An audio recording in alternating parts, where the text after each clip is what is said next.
Hello friends, আমি অচিন্ত। আমি চলে আসলাম ইউটিউব চ্যানেল টু কিচেনে। আমরা এখন নতুন রেসিপি শেয়ার করবো, সেটা হচ্ছে ঝিঙে আলু পোস্ত বানিয়ে দেখাবো। তো সেটা বানাতে কী কী উপকরণ লাগে আসুন দেখাই। তার আগে একটা কথা বলি, আমার চ্যানেল রেসিপি সারা আছে। আপনার যদি ভালো লাগে থাকে অবশ্যই লাইক কমেন্ট শেয়ার করবেন, বেশি বেশি করে শেয়ার করবেন। যদি আমার চ্যানেল নতুন হয়ে থাকেন তাহলে প্লিজ সাবস্ক্রাইব করে দেবেন, নিচে বেল নোটিফিকেশনটা অল করে দেবেন, যাতে আমার ভিডিও আমাদের কাছে আগে পৌঁছায়। তাই চলুন ঝিঙে আলু পোস্ত বানাতে কী কী উপকরণ লাগে আসুন দেখাই।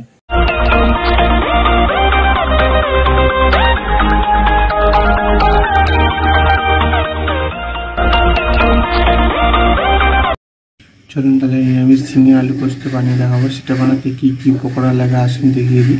তার আগে একটা কথা বলি, ভিডিওটা প্রথম থেকে শেষ অবধি দেখা অনুরোধ রইল। তার জন্য রেসিপিটা শুরু করি। এখানে দেখুন আমি কিছুটা পরিমাণ আলু, 4-5টার মতো আলু, আর আমি দুটো ঝিঙে বড় সাইজের এবং লম্বা লম্বা করে কেটে ভালো করে জল রেখেছি। এবং রেসিপিটা শুরু করি। গ্যাসটা কড়াটা বসিয়ে দিচ্ছি। কড়াটা গরম হয়েছে, এর মধ্যে তেল দিয়ে দেবো।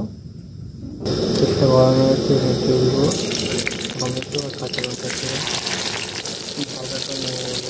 এর মধ্যে দিয়ে দেবো আলু আর ঝিঙে, পরিমাণ মতো লবণ, হলুদ দিয়ে দেবো। ভালো করে নেড়ে চাপা দিয়ে শুকনো করে নেবো আর জলটা হালকা ভেজে নেবো। আলু ঝিঙেটা ভালো করে ভেজে নিয়ে জল দিয়ে দেবো। আলু ঝিঙে 50% মতো ভাজতে ভাজতে সেদ্ধ হয়ে গেছে। তাই আমি অল্প করে জল দিয়েছি। আমি জলটা শুকনো করে নেবো, তারপরে পোস্ত করবো। আমি শিলের মধ্যে পোস্তটা নিয়ে নিচ্ছি, এটা বেটে নেবো। এবার দেখুন আমার জলটা অনেকটা শুকনো হয়ে গেছে। এবার পোস্ত বাটাটা দিয়ে দেবো, অল্প একটু লঙ্কা দিয়ে দেবো। এবার আমি এর মধ্যে টমেটো ছেড়ে দেখুন আমার নিরামিষ ঝিঙে আলু পোস্ত রেসিপিটা হয়ে গেছে, তখন নামিয়ে নেব। দেখুন আমার নিরামিষ ঝিঙে আলু পোস্ত রেসিপিটা রেডি হয়ে গেছে। রেসিপি যদি আমাদের ভালো লেগে থাকে অবশ্যই লাইক কমেন্ট শেয়ার করবেন, বিশেষ করে শেয়ার করবেন।